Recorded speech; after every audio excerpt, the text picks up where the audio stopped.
Bendecidos, vamos a Efesios capítulo 4.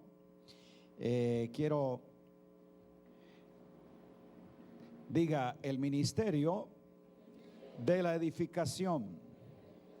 No se puede crear una generación si no hay una edificación.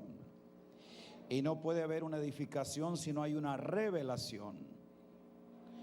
Entonces, Efesios capítulo 4, versículo 11, dice que Cristo Jesús constituyó esos 5 ministerios a fin de perfeccionar, capacitar, entrenar, hacer maduros, desarrollados, completos a los santos para la obra del ministerio, para la edificación. Diga edificación.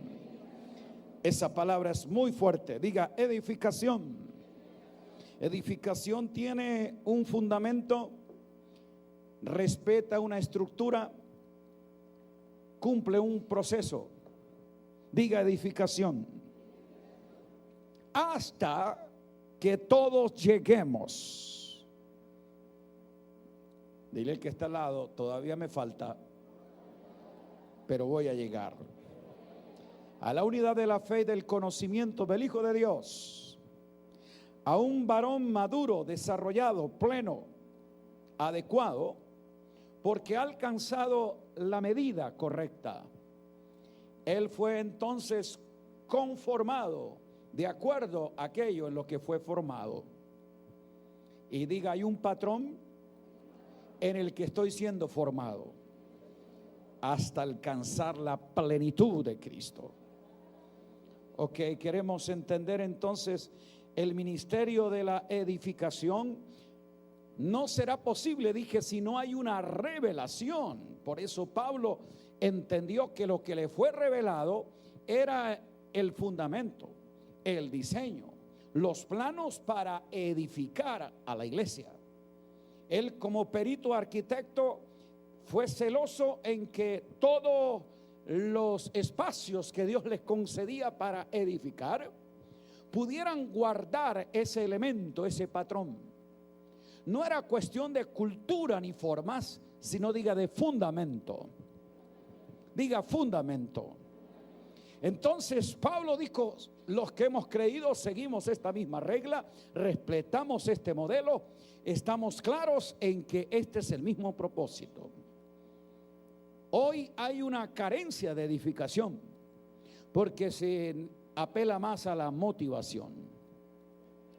Y esto ha hecho entonces que mucha gente sea distraída y de hecho una sociedad confundida. Y cuando hay confusión, entonces es donde emergen alguien charlatán hablando cosas que traen confusión y engaño. La gente está ávida, deseosa de recibir la palabra de verdad, pero todos esos sofismas dialécticos que hay en el ambiente hace que mucha gente, y uno se sorprende, ¿cómo pueden creer a la mentira? Gente que se matricula en sectas, acepta creencias. Leer la historia de lo que ha ocurrido en las últimas 2 décadas es impresionante en todas las culturas, de falsos maestros, falsos cristos, falsos profetas, falsos apóstoles, pero hay gente que les cree y les sigue. ¿Y por qué esto? ¿Por qué son engañados a través de una palabra? Porque no hay una revelación. Sin embargo, la gente tiene hambre de conocer esa verdad que los libere. Aquí es donde, amados santos, tenemos un gran desafío, y esta necesidad nos crea la gran oportunidad que los mensajeros de la justicia, los predicadores de la palabra del reino, aquellos que anuncian la verdad, entonces recorran los montes proclamando que el Señor reina. Diga, el reino se hace presente. Entonces este panorama oscuro que hay en medio de una sociedad confundida es la oportunidad para que los hijos de la luz resplandezcan. Diga, tengo la verdad. El panorama que nos rodea entonces nos está invitando a que esa iglesia proclame, anuncie esa palabra de verdad. ahí es nuestra responsabilidad de ser hallados aprobados como obreros que no tienen nada de qué avergonzarse, porque han trazado bien la palabra de verdad. Ahora bien, para entender la proclamación de la palabra es necesario entender la atmósfera de esta sociedad. ¿Cuál es el ambiente, la atmósfera que rodea a la sociedad de este tiempo? Pregunto a los de media si tienen las notas, si las pudieron tomar, porque quería que las pusieran allí. Muy bien, ¿cuál es la atmósfera que rodea a nuestra civilización? ¿Qué es lo que percibimos en el ambiente de las naciones y en el entorno en que cada uno de nosotros vivimos? ¿Cuáles las situaciones que en nuestro diario vivir podemos entender en el ambiente, en la cultura? Ahora bien, hay un elemento que cuando una cosa se pierde, otra aparece. Entonces, quiero que miremos cómo esta sociedad ha tenido la pérdida de algo, pero a la misma vez eso ha provocado que algo se incremente. Y es allí donde nosotros necesitamos de que si ha habido pérdida de una verdad real, se presente la verdad de Dios. O sea, tenemos el terreno propicio, el ambiente adecuado para que la palabra de Dios se proclame con realidad. Pero la pregunta es, ¿estamos aprovechando la oportunidad que esta generación a gritos nos pide, que necesitan oír lo que Dios declara? Escuche esto. Diga, ante la pérdida de los valores absolutos, entonces ha venido un incremento de un relativismo. Cuando un absoluto desaparece, lo relativo emerge. Por eso esta sociedad posmoderna nos lanza un desafío y nos crea la gran oportunidad, porque esta sociedad perdió los valores absolutos. No hay ninguna verdad por la que se juzgue la conducta, la ética, la moral, los principios. ¿Por qué? Porque esta sociedad los perdió. Ella dice que no existe una verdad absoluta, que todo lo demás es relativo y que verdad obedece a tu criterio. Por eso entonces hay un incremento de un relativismo. Quiere decir, esta sociedad considera que para lo que categóricamente Dios establece como pecado, para ello no es pecado, porque pecado es un asunto cultural. Pecado es una cuestión de apropiación de cultura, pero no es una realidad que Dios establece. O sea, esta sociedad no tiene una verdad absoluta por la cual juzgue su conducta. Y aquí es donde necesitamos hablar la palabra de verdad. La palabra de verdad, que es la palabra de Dios, sí tiene absolutos. Ella es la verdad. Ella no es una verdad para la vida. Ella es la verdad de la vida. Diga la verdad. Por eso esa verdad te define el concepto de matrimonio. La sociedad lo puede definir que son dos personas que se juntan y se aman. Y no importa si son del mismo sexo, pero la Biblia categóricamente sí define el matrimonio como la unión en la que Dios bendice a un varón y a una hembra bajo un pacto. ¿Entiende usted esto? Lo que te quiero decir es que hay un grito en una sociedad que perdió los valores absolutos para que la iglesia declare lo que la escritura dice y no lo que la sociedad piensa. No lo que las leyes aprueban, sino lo que Dios declara.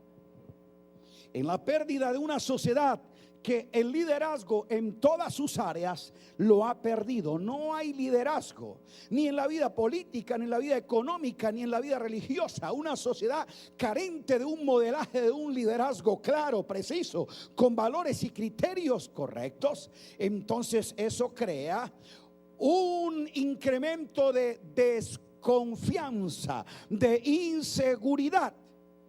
La gente ya no cree, ya no tiene confianza en el líder que se presenta. Los políticos los han decepcionado, el líder religioso de turno también. Entonces eso hace precisamente que la iglesia pueda poner sus exponentes de fe y de justicia en el ámbito donde la sociedad carece de un liderato. Ahí es donde los hijos de la luz con los valores del reino entran a la economía, a la educación, a la política, a las artes, a los deportes, donde no existe realmente un líder confiable para que los hijos de la luz modelen su forma de vida y creen una influencia. ¿Lo estamos entendiendo? Ante la pérdida del compromiso, diga el compromiso, esta sociedad relativista posmoderna no entiende esa palabra, compromiso. Por eso ya el asunto de matrimonio no es un compromiso. ¿Ve? Porque ellos no entienden compromiso para nada. Entonces hay un incremento precisamente cuando se pierde el compromiso. La gente va a ver cómo hay entonces el placer, el hedonismo, cuando se pierde el compromiso. ¿Me estoy haciendo entender? Quiere decir que la gente ya no vive por un compromiso basado en pacto, sino por un placer, un sentimiento que el día que se termine el compromiso se rompe. Y eso también se refleja cabalmente en la iglesia, que está permeada de una cultura donde compromiso no es una cuestión que define una causa por la que estamos dispuestos a movernos en ella, sino compromiso es una cuestión de conveniencia. Por eso usted ve mucha gente en la iglesia que se compromete mientras tiene el cargo, pero se le quita, se le va la carga. O si él no tiene una carga, no tiene una pasión, él lo que quiere es algo que le convenga, que le dé prestigio, que le dé estatus, que le dé reconocimiento, pero no tiene un sentido de compromiso. Diga compromiso. Ante la pérdida de los ideales, de los sueños y los anhelos sanos, entonces el espiritualismo y el pluralismo tiene un incremento, porque esta sociedad ha caído de sus grandes ideales, de sus grandes sueños y sus metas. Cabalmente estaba leyendo un artículo cuando venía en el avión acerca de lo que hay en la sociedad americana. Hay la pérdida del sueño. Y ellos hacían un diagnóstico sociológico de una comunidad que plasmó un sueño en John F. Kennedy, el despertar de los ideales, la grandeza de una nación en la que todos estarían dispuestos a contribuir a su desarrollo. Dice que la pérdida de ese líder fue la muerte de sus ideales, y por ende entonces esta sociedad se ha quedado sin un sueño que aglutine el sentimiento y el compromiso de una nación, y ha quedado en politiqueros que están pensando más en lo que a su partido le conviene que lo que su nación necesita. ¿Qué ocurre cuando esos ideales y sueños se pierden? Entonces el espiritualismo viene a reemplazar aquello. No, y ese espiritualismo casi siempre cae en espiritismo. Digan espiritismo. Es precisamente cuando no hay metas, ideales y sueños, se queda en un asunto místico, superficial, y la gente no tiene solidez en lo que es su propósito de vida y se vuelve un relativo. Vive para el momento, lo que le gusta lo hace, lo que le siente placer lo sigue. ¿Me hago entender? Ahora bien, pero ¿qué es lo que se ve latente en el panorama de nuestra sociedad?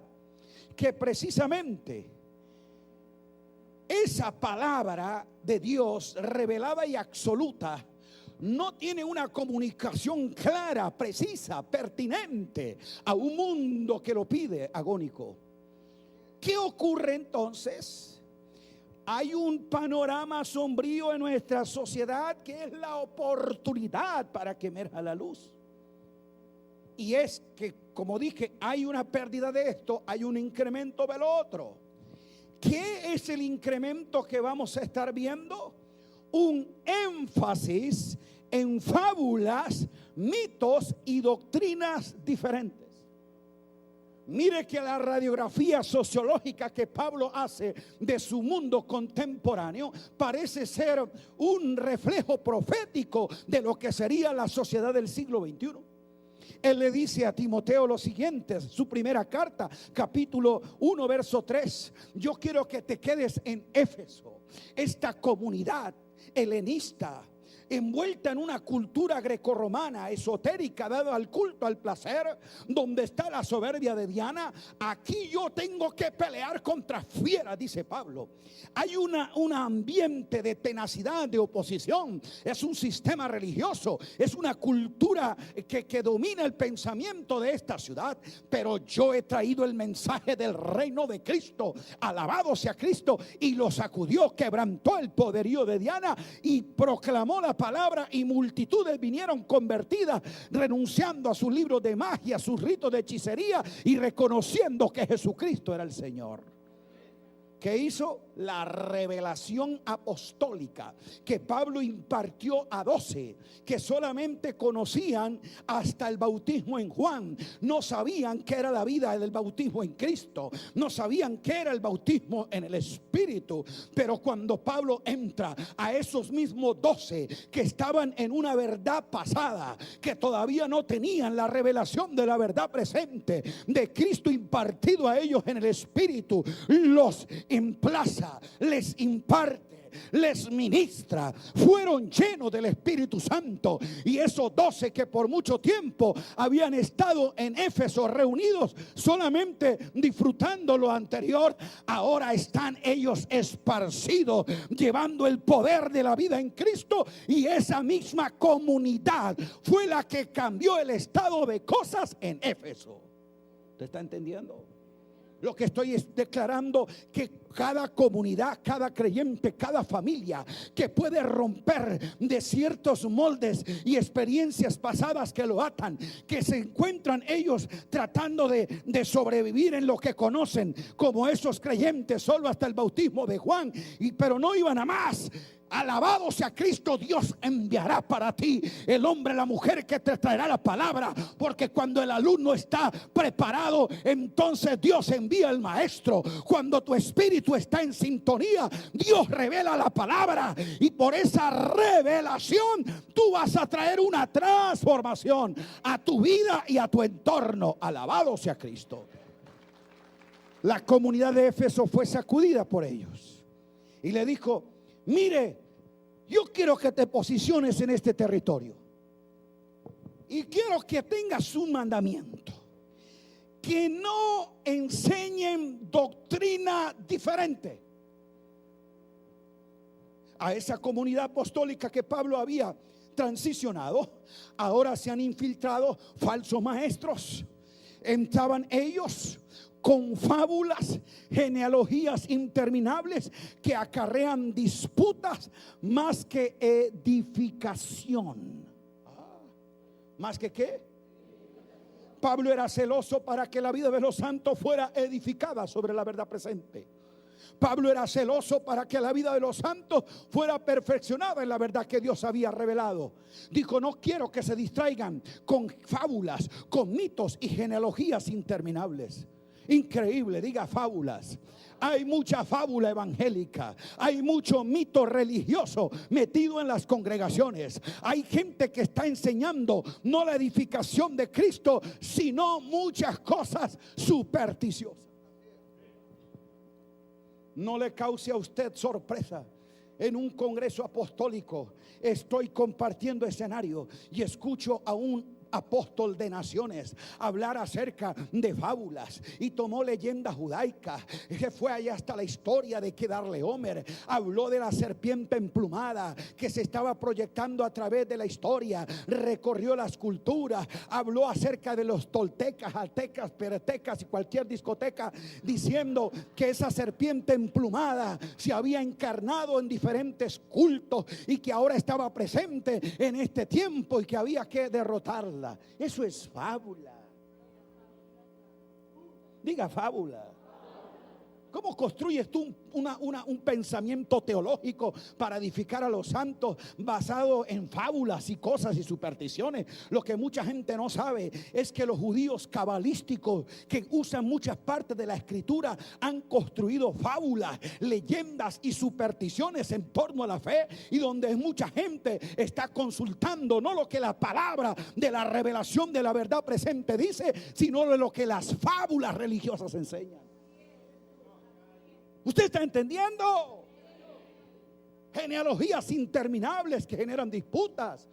Hay creyentes todavía siguiendo las pisadas de sus huellas mesiánicas, porque no entienden de que en Cristo ya no hay varón ni hembra, ni judío ni gentil, ni bárbaro ni escita, ni esclavo ni libre, sino un nuevo hombre trayendo una nueva creación. Pero usted ve estos maestros judaizantes con fábulas. Ay, ¿cómo te llamas? Patiño, le dije uno, Basilio Patiño. Patiño, gloria a Dios. Tú eres de la tribu perdida, tú eres de los sefarditas, me dijo. Y empieza a hacerme una leyenda. Y es importante que descubras tus raíces. Tienes que conocer tu genealogía. Y me empieza a hablar de una basura. Que no, que es que los sefarditas es una tribu de Israel que se posicionó en España. Y entonces en la época de la Inquisición, ellos usaron un código secreto para transmitir sus genes a las generaciones. Y usaron nombres de cosas creadas. Por eso hay apellidos ríos, lagos, porque ellos usaron eso. El que tiene apellidos terminados en Z, Pérez, Rodríguez, esto, aquello, también pertenecen a ellos. Y todos los que son con la ñ, Londoño, Patiño, qué sé yo, también porque eran códigos. Le dijo, y tú eres uno de ellos, tienes que conocer tu genealogía. Le dije, mira, mis raíces no me importa de qué tribu procedan, mis raíces están en Cristo. Yo procedo de los genes de Cristo Jesús. Y a mí no me hace más bendecido, más poderoso si procedo de la tribu de Leví, de Isaí, de la que sea. Yo procedo de los lomos del Cristo resucitado. Y Él no vino para perpetuar un linaje judaico, sino para traer una nueva creación.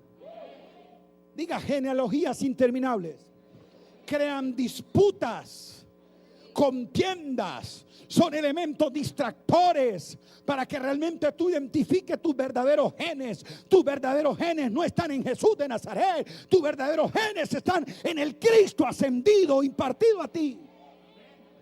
¿Lo entendió? Pero a la gente le fascina todo eso. Y esas fábulas, y esos mitos, y esas genealogías interminables, dice, no traen edificación. Ay, ay, ay. Por eso, cuando tú no tienes la palabra de revelación que te trae edificación, vas a escuchar cualquier fábula que te va a traer distracción. Lo otro que Pablo dijo que iba a proliferar sería la apostasía, espíritus engañadores, doctrinas de demonios, y que mucha gente querrá enseñar y meterse en eso. Doctrina de demonios es no que el diablo enseñe, sino que se enseña mucho del diablo.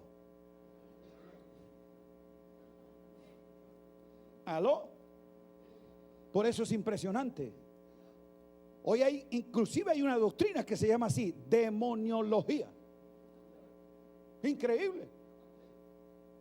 Fuera una materia, ya es una cátedra. Gente que son expertos en demoniología, conocen el nombre del diablo en todos los idiomas, saben cómo opera el espíritu de tal en tal cultura. Una vez escuché a uno que era increíble, cómo se llamaba en África, cómo estaba encarnado allá en Cuba, cómo operaba en Haití, cómo se procedía en las mentalidades indígenas, y daba los nombres de ese demonio y cómo operaba, dónde se manifestaba, de qué manera él se reproducía, cuáles eran sus identificaciones. Oye, el tipo dio una exponencia tremenda de demonios y nunca mencionó a Cristo. La escritura no es la revelación del diablo, es la revelación de Jesucristo. De lo que tú tienes que saber es de cristología. Hay gente que te explica cuántos demonios se mueven en la cabeza de un alfiler,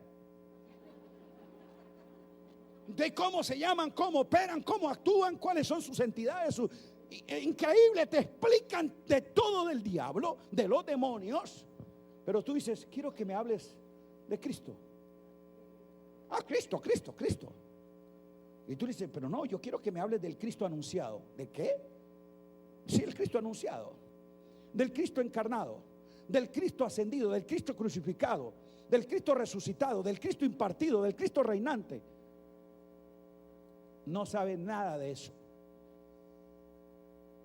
Aló. Diga la revelación de Jesucristo. Un fenómeno que vamos a ver es el rechazo. Diga rechazo a la sana doctrina. Por eso usted ve en el ambiente religioso oposición a alguien que quiere trazarte la palabra de verdad. La gente cree que sana doctrina son rudimentos. Tienen comezón de oír de cualquier cosa atractiva. Van en una búsqueda desesperada de maestros que le enseñen algo novedoso. Ellos quieren oír lo que les gusta oír. Son creyentes noveleros. Increíble, de verdad, indisciplinados, sensoriales y emotivos. Tú los convocas a un congreso de fundamento, de revelación, no quieren estar. Pero si tú les dices, venga, no se pierda este culto bendecido, sabrá cómo opera la escarcha dorada, ahí están. De cualquier novelería, ellos están ahí, queriendo ver, queriendo sentir, queriendo oír. Y Pablo dijo, porque va a llevar el tiempo en que la gente no soportará la sana enseñanza. Menos mal que ninguno de esos vino hoy. Porque aquí están los que quieren oír una palabra de revelación, una palabra de fundamento, un código de reino, una palabra de gracia, una instrucción de justicia. Aquí vinieron la gente que dijeron, estamos dispuestos para avanzar. Venimos con una mentalidad académica porque deseamos que nuestro espíritu sea enseñado y edificado en la palabra de verdad. Dijo Pablo, van a rechazar la sana doctrina y más bien seguirán sus propios caprichos. Por eso usted ve gente caprichosa. Cuando un apóstol, un pastor apostólico empieza a creerle dirección, afirmación en la palabra, no le gusta. Quieren buscar otra guardería donde le alcahueteen sus rabietas. Sí. Pablo dijo, y ellos se buscarán un montón de maestros que solo enseñan lo que ellos quieran oír.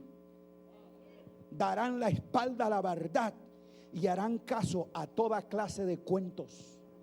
Estoy leyendo la versión Dios habla hoy, 2 de Timoteo 4, 3 al 4. O la versión de la Biblia actualizada. Entonces, note usted cuál es la mentalidad de esta gente. Otro Pablo dijo, aparición de falsos maestros y manifestaciones confusas. Y esto es notorio, porque hoy no se sabe cuándo es una señal del Espíritu y una manipulación del predicador. Tremenda, manifestaciones confusas. Solo tendrás que discernirlo el Espíritu para saber cuándo es una palabra de discernimiento o una palabra de adivinación. Es parecida, pero no es igual. Hay adivinadores en los púlpitos evangélicos. Entiéndalo bien.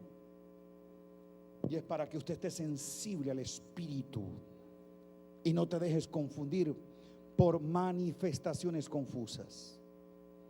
Toda manifestación que procede del Espíritu de Dios será para tu edificación. Cualquier manifestación que te cree distracción no es del Espíritu, porque Él no vino a distraerte ni a entretenerte, sino a dirigirte a toda verdad. ¿Lo entendió? Tremendo.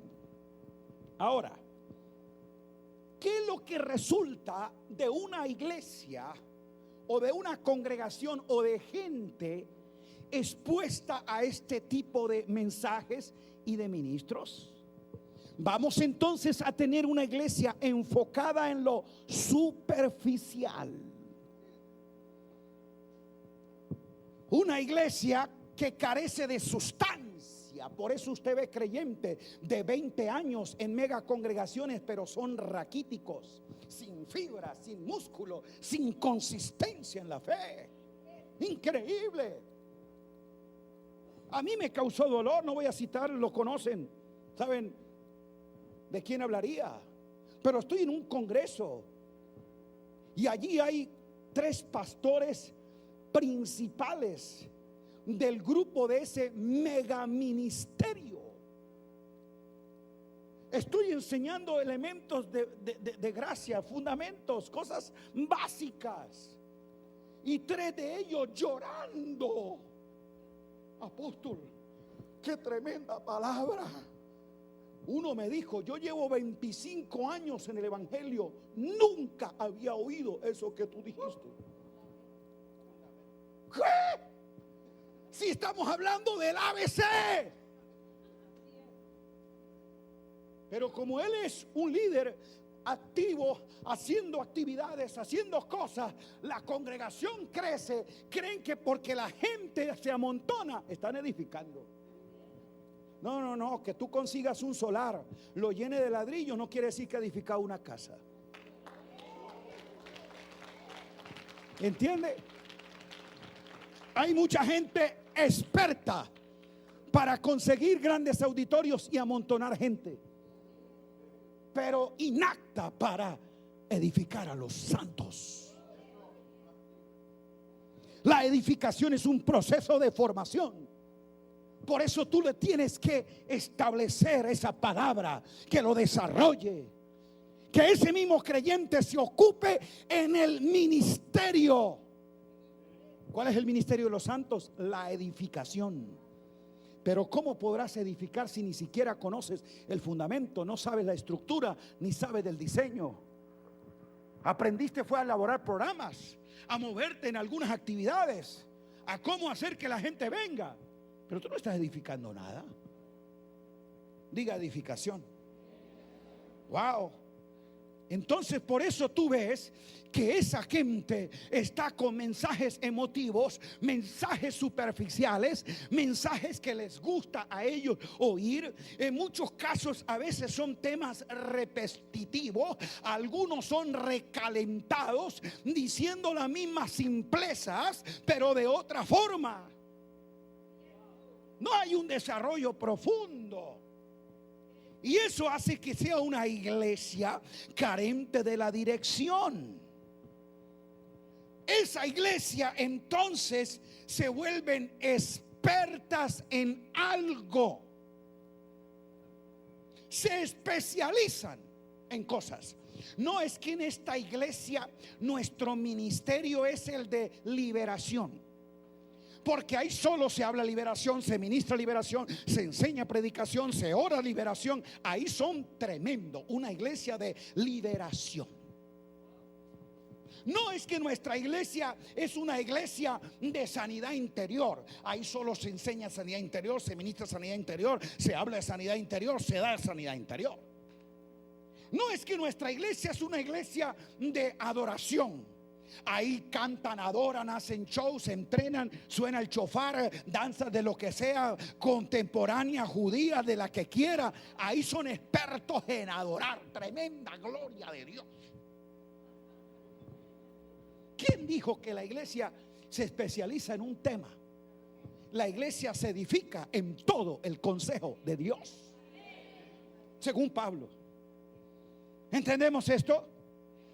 Por eso hay gente que no puede escuchar en una congregación, y este es el desafío, que nosotros podamos remitir a un nuevo, a una congregación, a una comunidad apostólica donde le van a edificar en todo el consejo de Dios, y sabrán que serán formado sobre un fundamento claro. Qué difícil, qué difícil.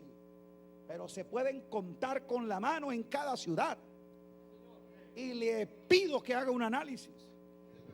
Que yo le diga, mira, yo quiero que vayas a una congregación donde te van a enseñar del evangelio del reino, del evangelio de la gracia y del evangelio del nuevo pacto.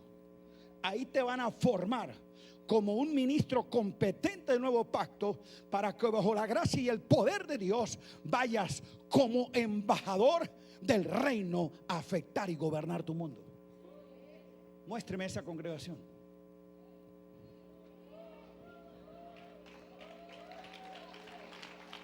¿Aló?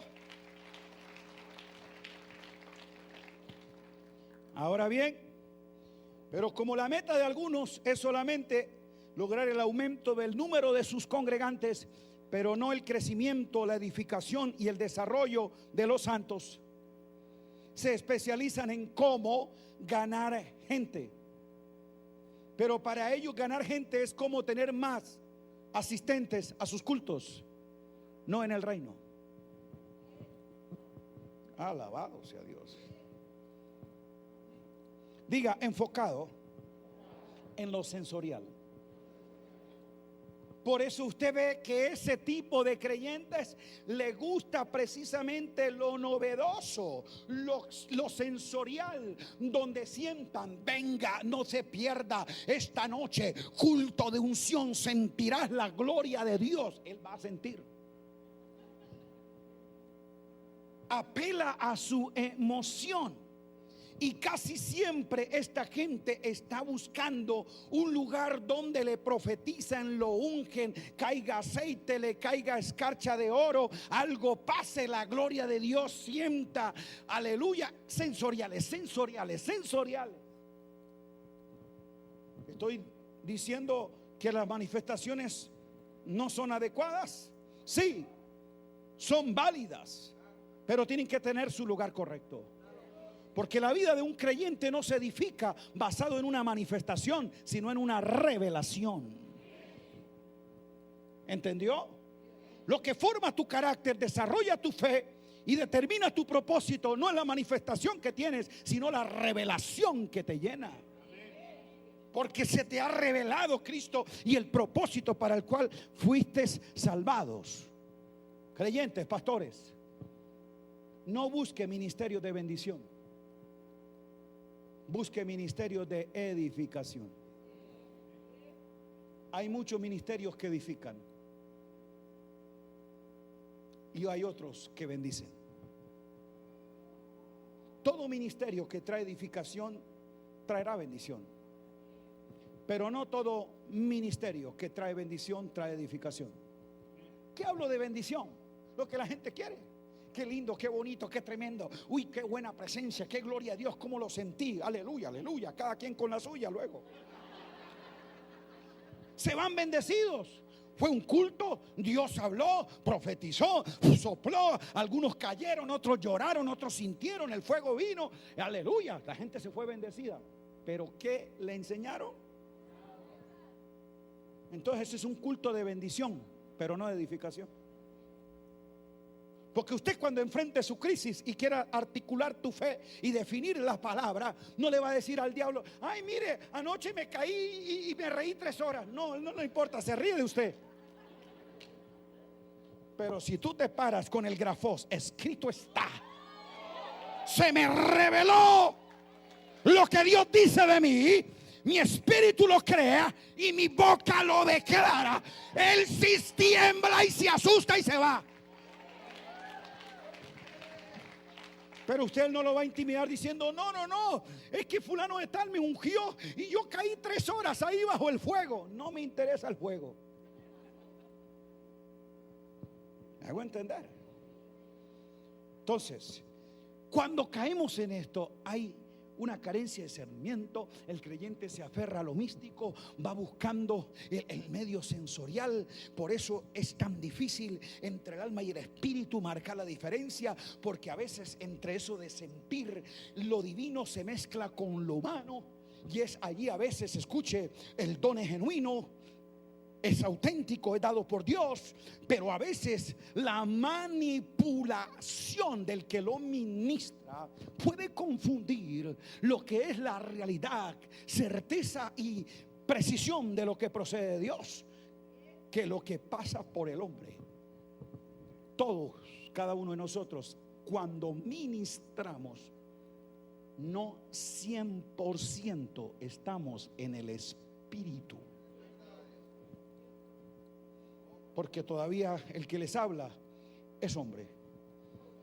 Usted dice, tremenda unción, tremenda palabra, pero puede estar cargada de su propia alma, y yo decir cosas que no es el espíritu quien la declara, sino que mi emoción las anuncia. ¿Aló? Por eso necesita discernir, para separar esto. Ok, ahora, cuando lo divino y lo humano se mezcla, entonces hay un peligro que lo espiritual y lo espiritista se pueda manifestar. Diga, enfocado en lo temporal.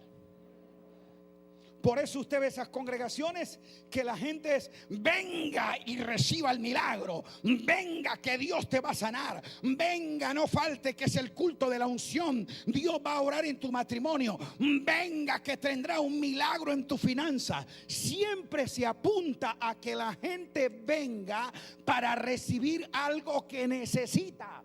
Su énfasis es la necesidad del creyente y no el propósito de Dios. ¿Lo entiende? Por eso a la gente no le gusta esa palabra donde lo confronta con el propósito, porque él quiere es que le arreglen su necesidad y su problema. Y ahí es donde está el peligro, que si lo que usted quiere es congregar gente, pues explote su necesidad. Sí, porque a la gente le gusta donde le hablan de la solución a su problema, no la revelación de su propósito. ¿Lo está entendiendo? Pablo nunca predicaba para resolverle la crisis existencial a la gente, sino para revelarles el propósito de Dios en su vida. ¿Está entendiendo? Entonces es por eso donde muchas veces se apela a explotar el problema de la gente, se manipula para obtener resultados basado en la necesidad de lo que nos oyen. Y por eso muchos púlpitos y escenarios evangélicos parecen más una copia de Pare de Sufrir que una plataforma apostólica. ¿Aló? Sí. Ya sabrá de qué estoy hablando. Wow. Y es triste que a nombre de la fe y basado en la necesidad se explote a la gente, y a veces termines sacándoles el dinero y no edificándoles el espíritu. Discierna dónde siembras, qué das, a quién lo das, por qué lo das. ¿Aló? Wow. Bien. Esta es la iglesia que resulta de ese mensaje. Pero esa no es la iglesia que yo edifico ni a la que tú perteneces. Tú y yo edificamos y pertenecemos a la iglesia que predica el mensaje del reino. Una iglesia que declara las inescrutables riquezas de la gracia de Cristo.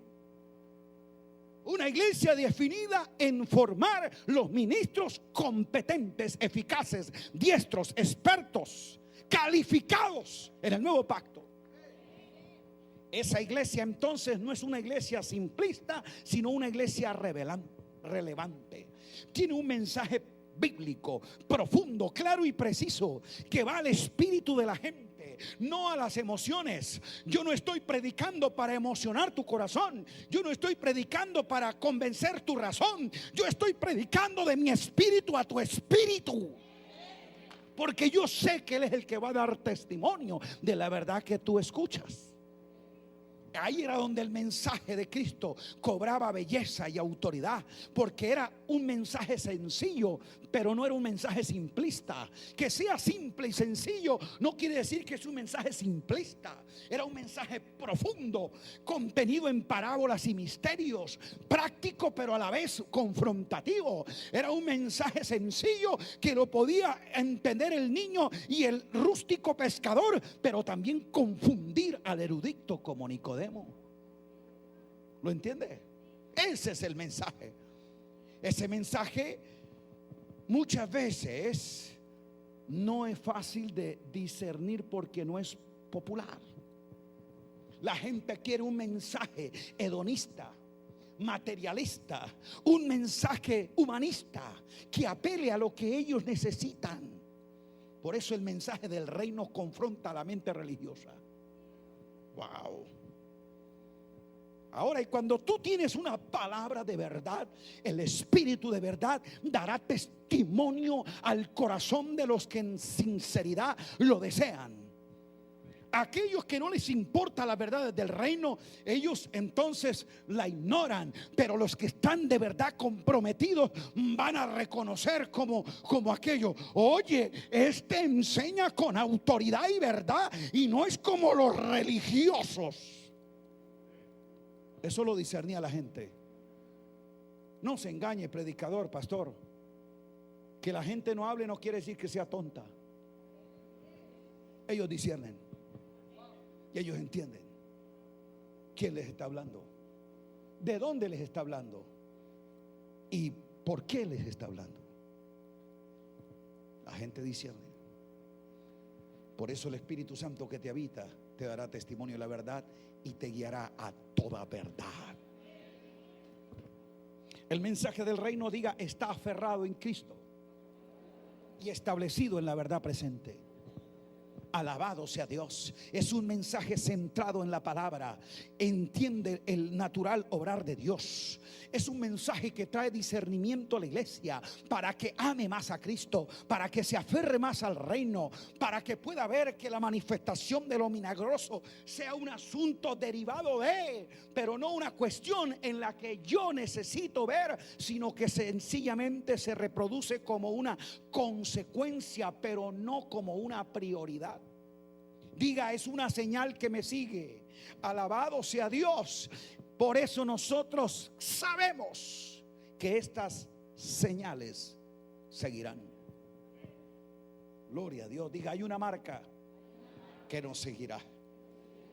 Esa iglesia cumple el propósito de Dios, pero también responde a la necesidad de la gente. No quiere decir que somos insensibles, que no nos interesa cómo está la condición del creyente o de la persona afuera sufriendo. No. Pero no somos humanistas. Nosotros somos teocéntricos. Nuestra primera prioridad no es resolverle el problema a la gente, es cumplir el propósito de Dios. O sea, estamos claros que nuestra prioridad es el reino. Estamos aquí no para que la gente viva mejor, sino para que el propósito de Dios se lleve a cabo. Porque Cristo no vino para darle una vida mejor a usted. Cristo fue para rescatar el reino y meterlo en él. Porque cuando conoces el reino, tu vida es en abundancia. Alabado sea Cristo. Por eso tú ves a mucha gente que le hemos resuelto su problema, le hemos ministrado en su necesidad, le hemos levantado de su crisis y no están en el reino. Y no vamos a perder el tiempo en gente que son consumidoras de unción y zánganos que solamente quiere que se les ore, se les resuelva, como si la iglesia fuera una beneficencia social. Somos embajada del reino, somos comunidad de luz y estamos aquí para traer la vida de Cristo y manifestar el reino de Dios. La razón de ser de nosotros es que el propósito eterno de Dios se lleve a cabo. ¿Entendió esto? Entonces, Jesús tuvo compasión por los necesitados, pero nunca se movió por su necesidad. Él se movió fue por el propósito de Dios. Y por eso cuando la gente le quería cambiar su grafos, él sabía que estaba escrito y misión que cumplir. Nunca se dejó desenfocar de su propósito basado en la necesidad de la gente. Señor, a quien tú amas, tu amigo ha muerto. Dijo, no importa que se muera. Suena duro, pero es como él entiende el propósito, sabe el momento y el tiempo. Él no vino aquí como 911 a ver cuál emergencia tiene, para allá voy, corro acá. No. Él vino, fue a cumplir el propósito del Padre. Él sabía lo que tenía que hacer. No interesa, Lázaro está muerto, pero el propósito de Dios se llevará a cabo. Si se muere es mejor, porque ¿qué es lo que quiere que yo te dé? ¿La sanidad de un enfermo o la resurrección de un muerto? ¿Aló? Entonces a veces es necesario que dejes morir a Lázaro y no te desgastes tratando de sanarlo, porque lo que Dios quiere es traer más gloria a tu vida resucitándolo. Aplauda el nombre de Cristo Jesús.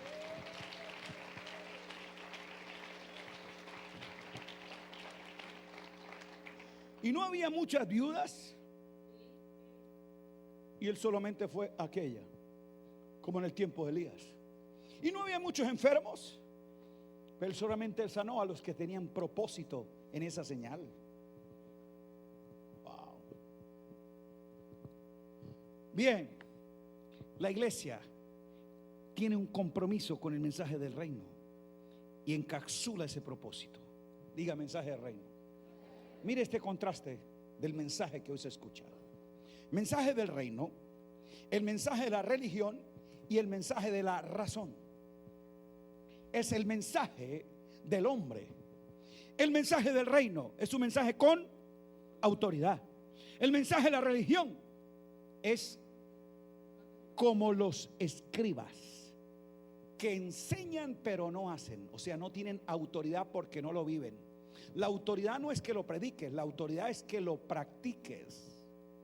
¿Aló?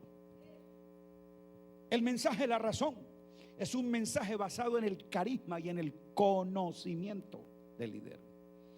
El mensaje del reino es un mensaje de espíritu y vida con fundamento. ¿Con qué? El mensaje de la religión es legalista, basado en los rudimentos. Porque la religión se sustenta en ritos. Por eso mucha gente de los ritos hace el fundamento, y los ritos son rudimentos. Ay. ¿Usted está entendiendo?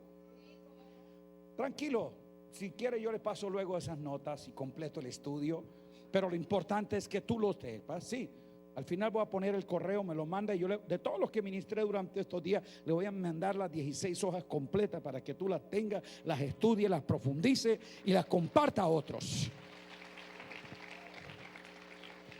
Entonces, el mensaje de la religión es legalista porque es basado en rudimentos, pero el del reino es en fundamentos. Y el mensaje racionalista es basado en argumentos. Por eso Pablo tenía claro, era el fundamento. Él no discutía de rudimentos ni traía argumentos de la falsa llamada ciencia, razón humana. Por eso nosotros a veces tratamos de argumentar y no de fundamentar. Yo opino, a mí me parece, yo creo. No. En el reino tu opinión no vale nada. Es la revelación de Cristo lo que te autoriza a edificar. Que yo estudié, yo investigué. No vale nada. Porque aquí no es cuestión de argumento, sino de fundamento. El mensaje del reino es un mensaje práctico, aplicado a la necesidad y propósito del oyente. El mensaje de la religión es desligado de la necesidad y del propósito del oyente. Y el mensaje de la razón es precisamente el que explota la necesidad del oyente. El mensaje del reino es un mensaje respaldado por señales y maravillas. ¿Por qué quito la lámina? Déjalo ahí que está buena. Mensaje del reino respaldado por señales y maravillas. Mensaje de la religión cuestionando las señales y maravillas. Mensaje de la razón mezclado entre señales e imitación de las maravillas. El mensaje del reino es recibido directamente del Padre. El mensaje de la religión es recibido directamente de la tradición rabínica. El mensaje de la razón es recibido de la corriente posmoderna. El mensaje del reino produce e inspira fe. El mensaje de la religión inspira el intelecto, la razón y la letra. El mensaje de la razón inspira lo mágico, lo emocional. Ahí está todo esto. ¿Seguimos? El mensaje del reino es un mensaje de confrontación directa y amorosa, como lo hizo Jesús. El mensaje de la religión es de choque legalista. Él no edifica, Él destruye. El mensaje de la razón acaricia el oído y manipula el corazón de la gente. El mensaje del reino es teocéntrico, diga teocéntrico. El mensaje de la religión es templocéntrico. ¿Por qué? Está sustentado como los judíos en tres grandes T's. Diga el Talmud, el templo y la tradición. Y esas cosas ahí estaban. El mensaje de la razón es un mensaje antropocéntrico. Es fundamentado en lo que el hombre necesita, lo que el hombre quiere. El mensaje del reino es de gracia y verdad. El mensaje de la religión es un mensaje de juicio y condenación. Y el mensaje de la razón es de práctica y conveniencia. Alabado sea Dios. ¿Seguimos? Será en otro congreso porque Sergio me dijo, yo no sé si quiere que predique de Juan el Bautista porque me hace así.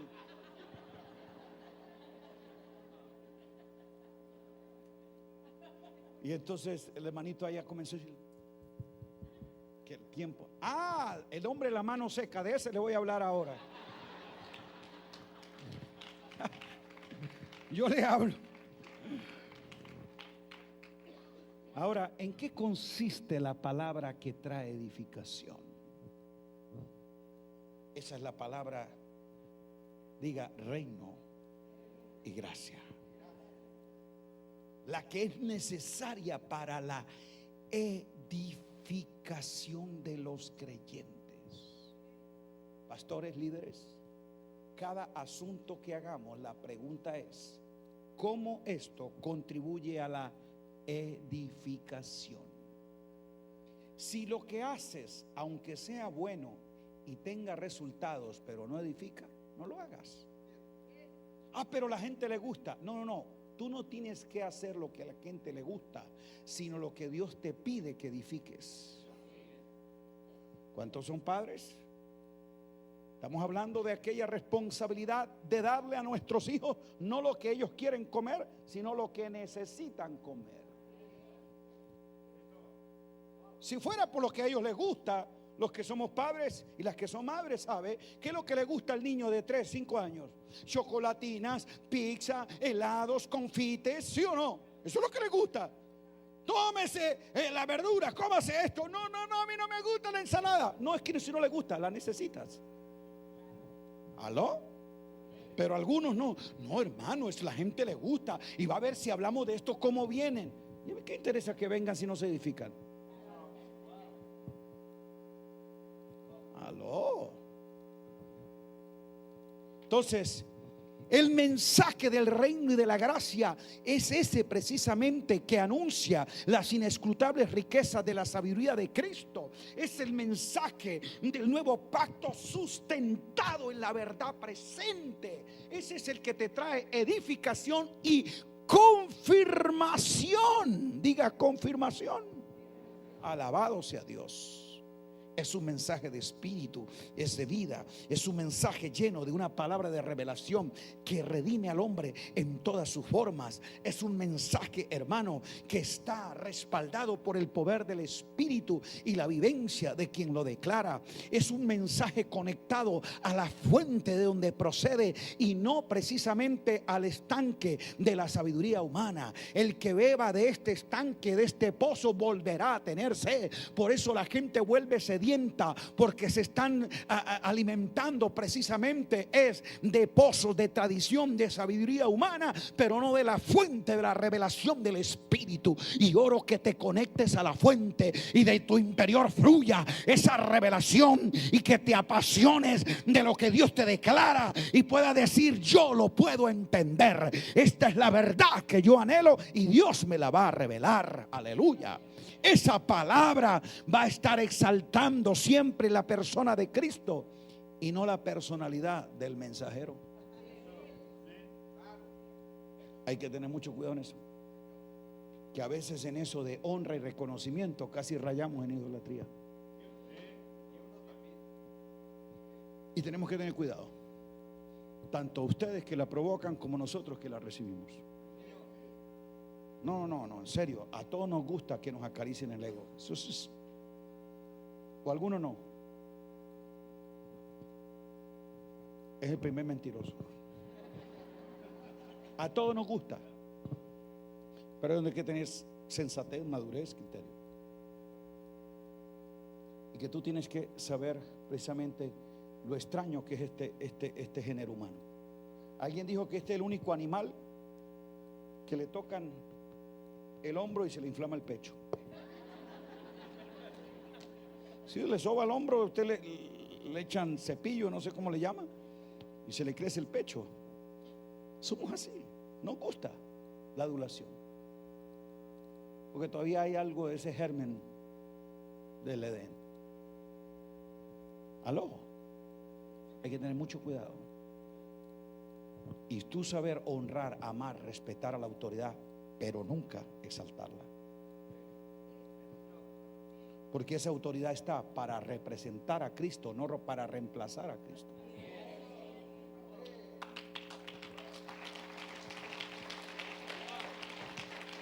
¿Aló?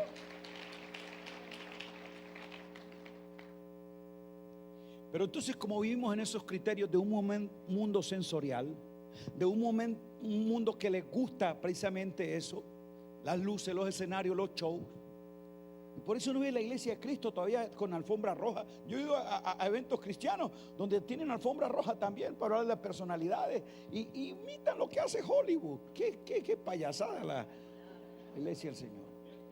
Si en vez de nosotros delinear otros patrones más altos, nos bajamos a unos estándares tan minúsculos de un sistema que apela al ego del hombre y no a la gloria de Dios.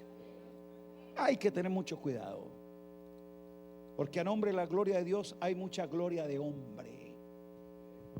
Hay que tener cuidado con los dones, la manifestación, la unción, porque a veces se puede hacer más alarde de quien ministra y se termina hablando más de ese ungido que del Cristo.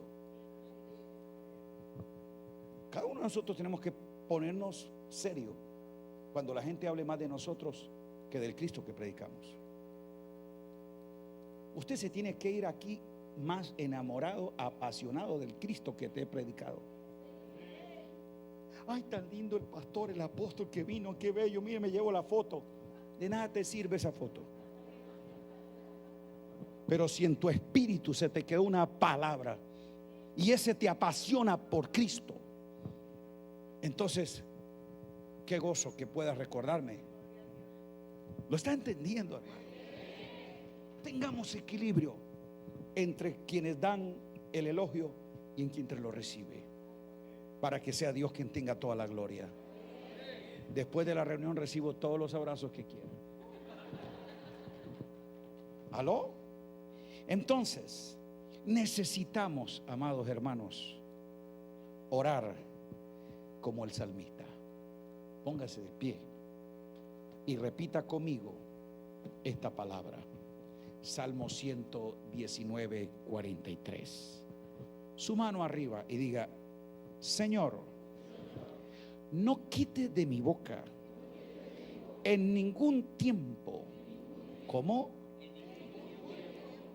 Que era lo que él quería, que en ningún tiempo, bajo ninguna circunstancia, a pesar de la situación, no quites de mi boca la palabra de verdad. Wow. ¿Cuál palabra? ¿Y cuál verdad? Diga la verdad presente. Oh Señor, no quite de mi boca, que de mi espíritu siempre haya la palabra de verdad. Escuche la razón: porque en tu justicia espero. La palabra de verdad es una manifestación de la justicia de Dios. Que el espíritu de verdad a tu espíritu te marque con esta verdad, para que tú seas un predicador de la palabra de verdad y con diligencia te presente delante de Dios aprobado. No mostrándole los programas que hiciste, los megacongresos que organizaste, ni los edificios que levantó. Que no tiene nada de qué avergonzarse, porque trazó bien la palabra de verdad. Tome la mano del que está al lado. Qué maravilloso tiempo y dirección del Espíritu para creer que desde esta plataforma apostólica, palabra de verdad, Dios va a aclarar, va a iluminar por la acción soberana del Espíritu a la mente y al corazón de todos aquellos santos apasionados por la causa de Cristo, comprometidos con el reino de Dios, gente decidida para que en ellos y a través de ellos la gloria de Dios sea manifestada. Y cuando Cristo, vuestra vida, se manifieste, entonces vosotros también seréis manifestados con Él en gloria. Y cuando la manifestación de lo glorioso que Dios puso en ti se dé, irradia, afecta tu entorno para traer una transformación. Qué poderoso efecto habrá donde cada santo en todo lugar lleva el olor de su conocimiento, que ciertamente para los que se salvan es poder de Dios. Poder de Dios, señales, maravillas, prodigios, alabado sea Dios. Lo creo. Vamos a tener encuentros, celebraciones, momentos poderosos de fe, manifestaciones grandiosas del Espíritu. Aleluya. Lo milagroso será un derivado, un efecto natural de ese fluir de gloria que nos habita. Alabado sea Dios. Ahora, Padre Santo, creemos que nuestra vida, familia, ambiente donde los santos tengan presencia y ellos, Señor, tomen posición, la gloria que nos asiste, la gloria que nos habita se manifiesta. Alabado sea Dios, para que Dios sea glorificado, para que nuestro ambiente sea transformado. A ti la alabanza. Padre, gracias por este tiempo.